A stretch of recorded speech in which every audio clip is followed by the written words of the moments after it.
Hi, it's been a while. Today is February 14th, 2023. As you can probably tell, my video 3 videos ago, is vegan YouTube worth it? The answer is no, so why am I making this video? Literally just because I want to make it, and I don't expect my channel to really go anywhere. My possessions in the background. Anyway, I don't expect it to go anywhere. I kind of just want to do it, just for the sake of doing it, which is like why I make video edits, short video edits. I'm a video editor and I just want to do it, so I'm doing it.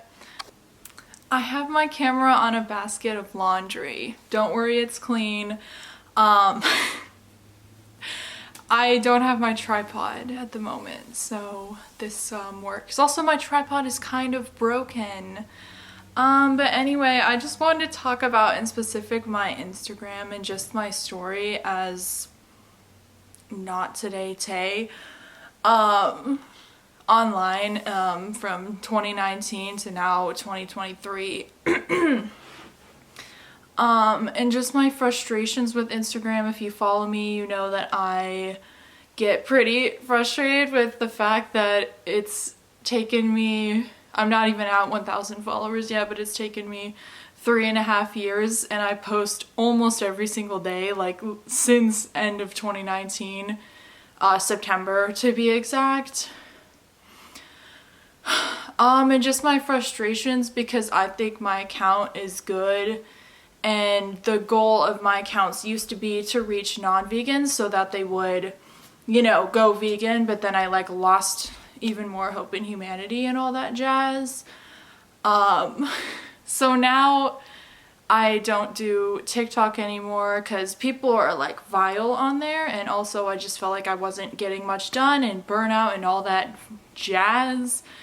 So, and then Twitter, I stopped, like, I was big on Twitter for like some reason, end of 2019, when actually I began in July 2019, and then 2 months later I hit 1,000 followers, and like people like loved my enthusiasm for animal rights, I suppose, that I had when I first went vegan in 2019. Just a random girl living in the middle of nowhere, Nebraska, with no IRL vegan friends or way to do activism. So all I had was the internet. And I continued to grow, and I hit 5,000 followers sometime in 2020. But then I don't know what happened. I guess the biggest reason was I just ran out of things to say. You know, there comes a point where you're unemployed, and, well, I mean, I was in college, but then I dropped out, and then the pandemic happened. But just where you're not really doing anything all day, so you just do stuff online, and a lot of that was like veganism centered, and I've already tweeted and said the same things about animal rights and veganism so many times that you kind of burn out because you've said everything. And it's just like, you know, what am I gonna tweet? I've already said that before. And then I also was going through like a period of my life where I was depressed, so I had very little people to talk to. So I would vent on there, but then no one would really reply besides maybe a couple people sometimes, and it was just kind of awkward because I had like 5,000 followers. And I would just spiral over the fact that I didn't feel supported. So I basically quit in October 2020, and I was gone for 10 months, and when I came back it was never the same. When did I come? In like August 2021 I came back. And I didn't really come back and use it like I used to. It's kind of just like I'll tweet there randomly, but I'm private, and you know, so that's the story of that. And that's where I first got traction. And then on vegan TikTok, I was like, I would say well known. I was one of the OG creators on there, and yeah. And I don't know, just I spent 2 years, besides my one hiatus, trying to convince people to stop eating edibles, and you know, it comes to a point where you don't see much change happening because of you, even though I knew, like, you know, sadly people aren't empathetic enough, or you know, people are selfish, and I don't know how else to say that, and they're also not very critical thinkers.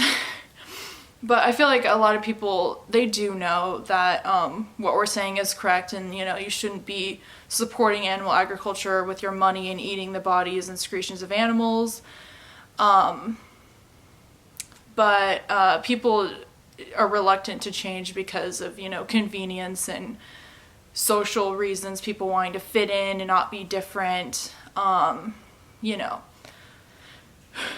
So they just come back with mean responses and excuses. And I know one person on TikTok isn't gonna be why a bunch of people change, sadly. I wish the world was that way, but that's not how it is. So in my view, I couldn't change most people, but I could, you know, be a seed planted in people's heads, and then they'll see other vegans on TikTok, which is what was happening. And then you'll see in animal rights elsewhere, and you know, other things. And then, you know, maybe they'll change eventually, which I still believe to a certain degree, but I just couldn't handle it for my mental health anymore, being on there. And also, I made like 2,000 videos, which is like way more than most other, you know, vegan activists on TikTok. So, like, I've said everything already, and I just, you know, it just comes to a point where, yeah, I've said the same thing like 10 trillion times, and you just kind of burn out. And, you know, you don't feel like you're making the change that you want to. So basically that is why. And then YouTube is very self-explanatory, because YouTube is just really, really, really difficult in general, especially if you're trying to make vegan animal rights content. And it takes a lot more effort to like make and edit a YouTube video than it is to take some picture. Instagram is work, but it, you know, it's taking pictures and adding a caption, and that's it. Or a video, and, you know, editing a protest video together and posting it. But YouTube is a whole lot more effort, with like less views, less likes, less engagement. So if you're not doing it to do it, and you're doing it to try to get engagement, then good luck, because it seems really difficult. Especially in 2023, or any year in the early 2020s. So that's why I just had my Instagram left after everything, and my Instagram has never really taken off like my Twitter and TikTok did.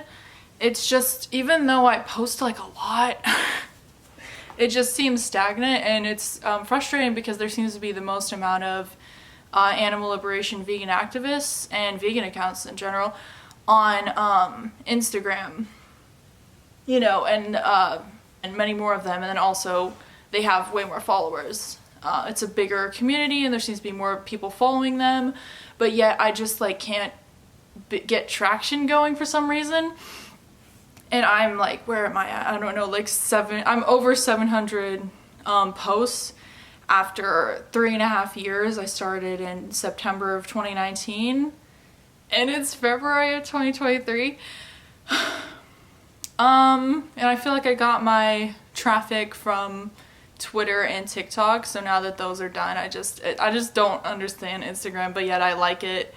And I've always talked on my stories on there, and occasionally made posts, pretty frequently actually, you know.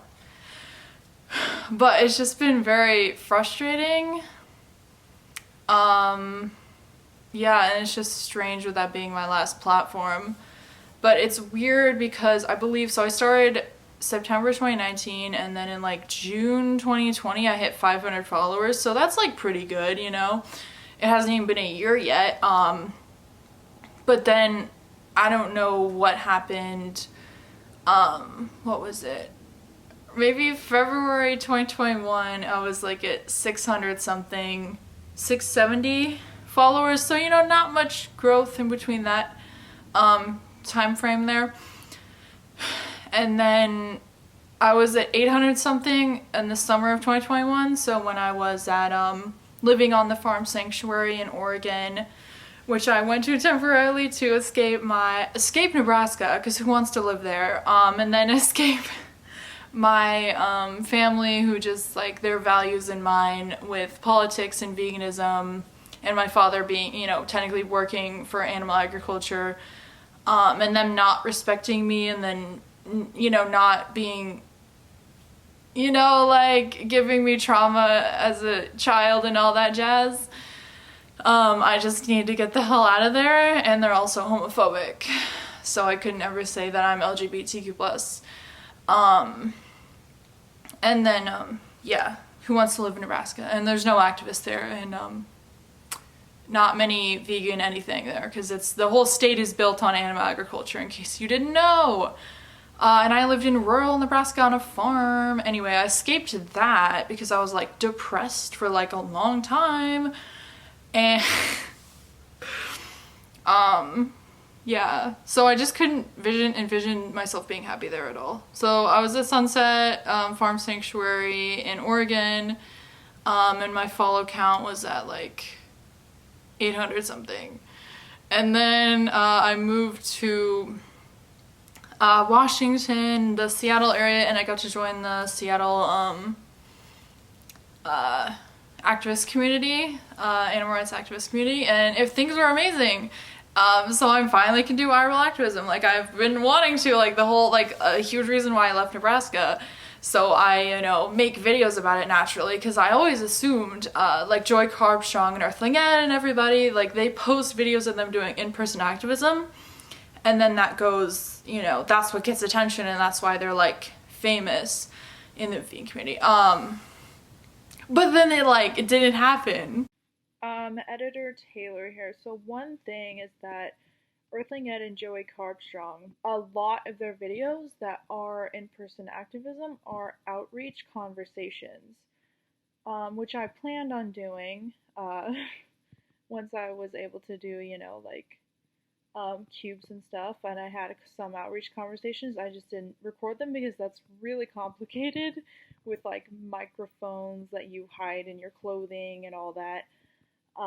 So I never got around to it, and also I was literally like burning out, and I still do not want to do activism, which entails engaging and talking with non-vegans about veganism. I have talked to literally thousands upon thousands of people online, and you know, lost hope in doing that as well, because people just like won't listen to logic and respond logically. They respond emotionally. So I still think it's comparable though, but I guess that is something I didn't notice in the moment, is that that's the videos they do, and that's something I just can't do and will not be doing. I would rather do pressure campaigns, which is what I have been doing, but apparently people don't appreciate videos of it as much as they like outreach videos, which, if you ask me, I can't even watch outreach videos anymore because it's so repetitive. It's just people say the same thing, and then, you know, the outreacher says the same thing, you know. I would much rather do campaigns and make real change, which outreach is still valid and it does do something, but campaigns are better. Thank you, TED Talk. So it's just like super funny because I moved there one of the very, very last days of August 2021. And then in September of 2021, I hit I didn't mention that. July 2021 was when I hit 900 followers. And then September, so I was at Sunset Farm Sanctuary in Oregon then. So then I'm in Washington, I start IRL activism. In September, it was like one of the last days of August was my first IRL activism event. It was for a protest of Mario's, and they ended up going for free, which is amazing. So I was doing this, it's basically the same thing as Anonymous for the Voiceless Cubes, but it's called Justice for Animals, JFA for short. So I was doing JFA then and making videos, but also like reposting my TikToks and all that jazz, and just doing what I've always been doing, like tweet posts where I repost a tweet, which I a lot of what my Twitter is now is literally just to tweet it, but just to take a picture of it and put it on Instagram. Like, anyway, so. And then food pics, which I will just keep doing food pics even if people tell me to pick a genre. It's like, I think veganism and animal rights is niche enough, and also I think food pics is valid activism. But anyway, I'm not stopping, if that's also why my follower count is stagnant, barely growing. Because I want to be me, and it's my account. I'm going to post what I think works, and I'm just kind of sad that I can't grow that way, apparently. So, oh my god, I have ADHD, can you tell? It was, oh my god, okay. So I hit 950 followers in September 2021, and I just recently realized that in the following like 1 or 2 months, I went back down to 930, which is like 20 below. So it's like people were unfollowing me at like a way more than usual rate, because I'm not only not growing, I'm shrinking. And what happened was I started doing JFA cubes and posting about it, but I was still like reposting my TikToks right before I like quit. However, you know, and then I like literally the other day saw that what was it? February of 2022, I was still in the 930 range of followers. It was like, what happened? Like, I thought the opposite would happen for so long, and then, no. It's like, people don't like that, which is, I'm just trying to figure out what happened, and it's just frustrating, because that's like my only platform left, so it's like, anyway. Oh, and then my likes went way down, and other people have said it's an Instagram thing, so maybe it's not a me thing, I don't know. And then I don't know what happened since then, but I've gone gradually up, and it's like a year later from that 230 mark, and I'm literally this past week hit 990. So I'm like, right now I'm like 4 or 5 followers. I think I'm like 4 away from 1,000, just like finally. But who knows, maybe it'll take a month still. It's just like, what the fuck? On TikTok, it took me 6 months to hit 1,000, and then on Twitter, it took me 2 months. And it's been 3.5 years on Instagram, and I haven't hit 1,000. It's like, what the hell? And I look around, everyone else has hit 1,000 or is like barely posts, so that's why they haven't hit 1,000. I'm like, what's going on? Like, I try so hard, I like am myself, and I like, you know, I'm doing in-person activism, making cool videos. And, you know, when I feel like saying something about veganism, I'll do a tweet post, and then show the food I'm eating, which is good activism. And also my account isn't really, like, I still believe in outreach, so I guess it can be for reaching non-vegans, but it's also just to get support from the community, which is like kind of the goal, and it's like not, you know, working the way I want it to be working.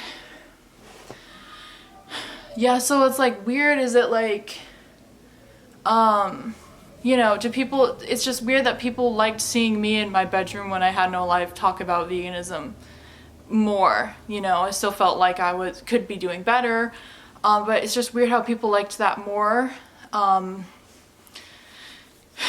you know, because I saw other people on vegan TikTok getting more attention, and it's because they posted in-person activism and stuff, in vegan restaurants and all that jazz. And I didn't have that in rural Nebraska, living on a farm with no life and no car and no job and no friends and all that.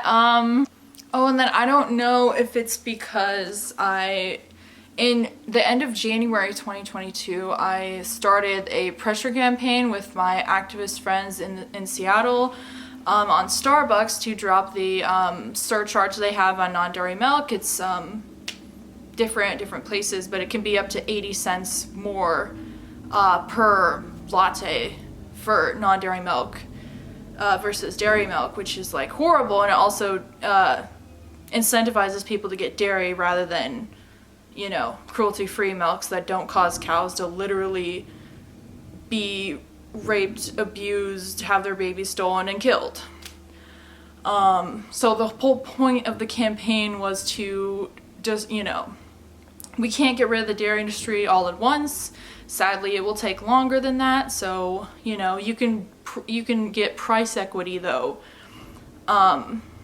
with products, which can incentivize people to choose the vegan option, and also it can make the plant milk be the default, which has happened with I don't know what, it happened with a certain coffee chain where oat milk is now their default. So that's like the goal, and Starbucks is like the biggest coffee chain ever right now. So like if you get them, you can get all the other ones, which in retrospect maybe they're just too big of a goal to start with, and we weren't enough activists. But we had dedication, and we did like daily actions at the Starbucks headquarters, which is in Seattle, and another location called the Roastery. So we did like 164 total daily actions between the two locations, and I was posting about that, obviously. And maybe it's just vegans didn't understand the campaign, maybe vegans just understand outreach and think that outreach is the only thing we can do, but that's not true. We can campaign against companies, because it's frustrating just trying to get people to go vegan, but all you get is apathy and excuses in response. But one thing that works, obviously, with the decline of the fur industry, it literally works to annoy companies and do disruptions and protests and just any kind of campaign tactic to annoy them, because they might give in to your demand because they don't want you to annoy them. So the point is to be annoying. People talk about annoying protesters and vegans, and it's like, yeah, the point of pressure campaigns is to be a problem, so then they do the thing you're asking. And I very much believe in this tactic, and it's something I hope to do with DXC, Direct Action Everywhere. And also, you know, we need to get legal work for animals, because, you know, we can't rely on trying to convince people to go vegan, sadly. We need to do much more than that and have our focus be on that, but also do outreach. I still believe in it. But don't have outreach be the main thing you're doing.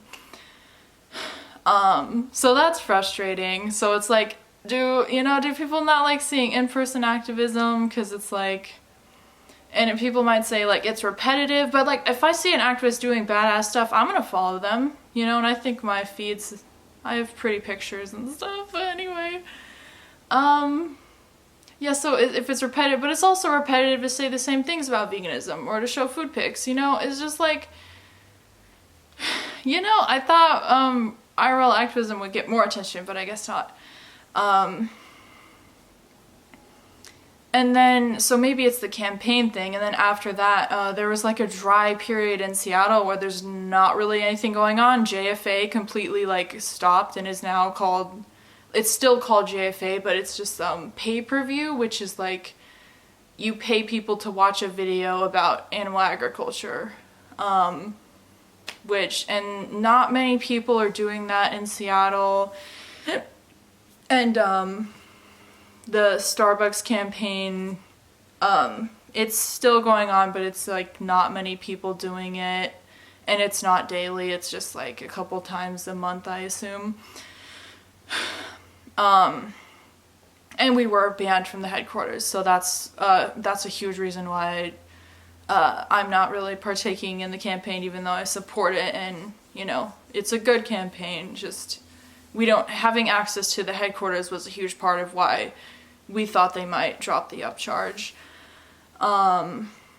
So anyway, a dry period in Seattle, you know, me and my partner were like, maybe we should go elsewhere, because Seattle just doesn't seem to be what it used to be. There's not, you know, activists just haven't really done much, and then now luckily we've been doing LVMH for protests, trying to get LVMH to go for free. They're a huge target because of the size of their company. Literally, the CEO, Bernard Arnault, like was, I don't know if he's still, but he was just the most rich man in the world. And then LVMH is the second biggest company. Is it in the world? I think it's in the world, and biggest in Europe. So like they're a huge target, but once they're one, like the fur industry is massively in decline, so they're very important. And then protests have been going on around the globe.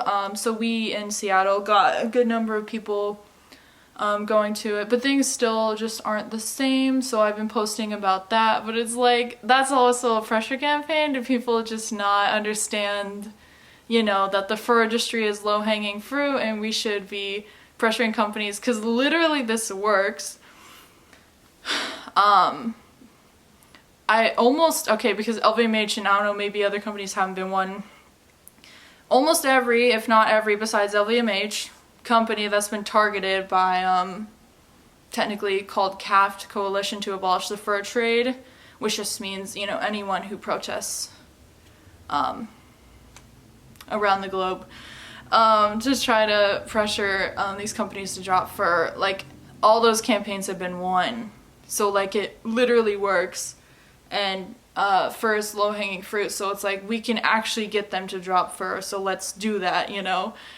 So I don't know if vegans just don't understand that, but it's like very important, and it's frustrating if they like don't. And vegans in general, obviously a lot of them do understand it. They're the ones doing the actions. So just the vegans who don't.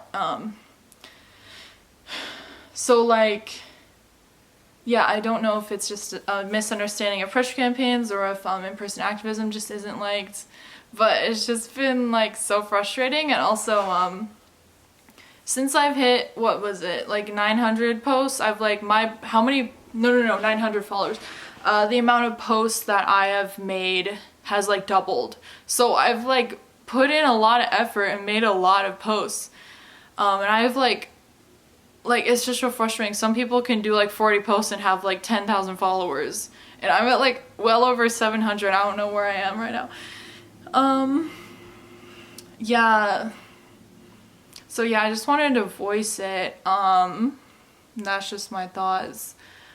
Just that it's frustrating. And it's like, I don't know what to do, because it feels like I'm powerless, you know? It's like, what do I just only post activism videos? Do I only post tweet pictures? Do I only post food pics? And then if because I talk about whatever on my story, if that's why people unfollow me, then don't watch my stories, because if you don't watch someone's stories, then they don't get recommended or pushed to the front of the, you know, huge list of stories you have when you open Instagram.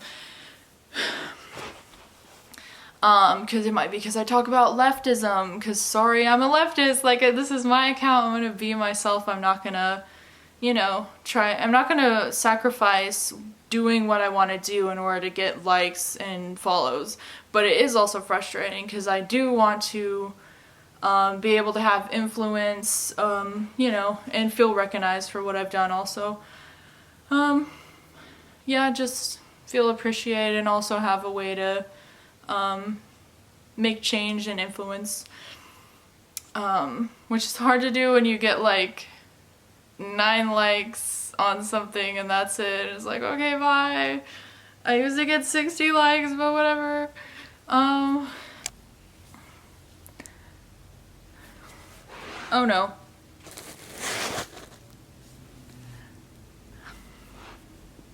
Okay, that was unstable, so now I'm holding the camera anyway. And then I talk about anti-natalism. I became like, I was thinking about it for a bit, and then in 2021 I was officially an anti-natalist, and that is very important to me. Leftist politics and anti-capitalism is very important to me as well. So I will talk about other things as well as my life on my, you know, stories. So if you don't like that, then okay. But it's still frustrating because it's like, I wish I could, you know, progress on my account because of all the effort I put in and also be myself. But I'm not really giving up my stories because like that's where I do be talking about whatever.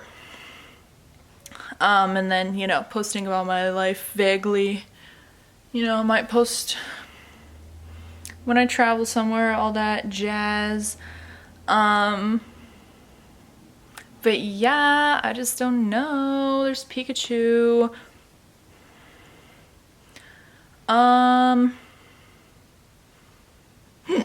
Excuse me. Bye. Oh, and then I post, because I am a video editor, I've kind of been doing it since I was 12 or whatever. I post like video edits of my life, just like, cause I film and take photos constantly, so I just make a cute little, or you know, it doesn't have to, anyway, a cool little edit to like one of my songs I like currently, or that's trending on TikTok or whatever. And I think my edits are super cool, and I see edits like that go viral on TikTok, but when I post it onto my edits account on TikTok, it does nothing at all. It's like hits 5 views. It's like, okay, bye. And then it hits like 9 likes when I post it on Instagram, which, yeah, I know that's a video about your life. You should only talk about veganism. But like, no, I'm a person, you know, I'm not just veganism, animal rights, and this is my account, so I'm going to post about me. And I'm going to post my video edits, which I care a lot about. And also, it's not healthy to just be one-dimensional, and I'm a person, so I will post about my life sometimes, and post about myself. And yeah, it's my account, so I'm going to do that.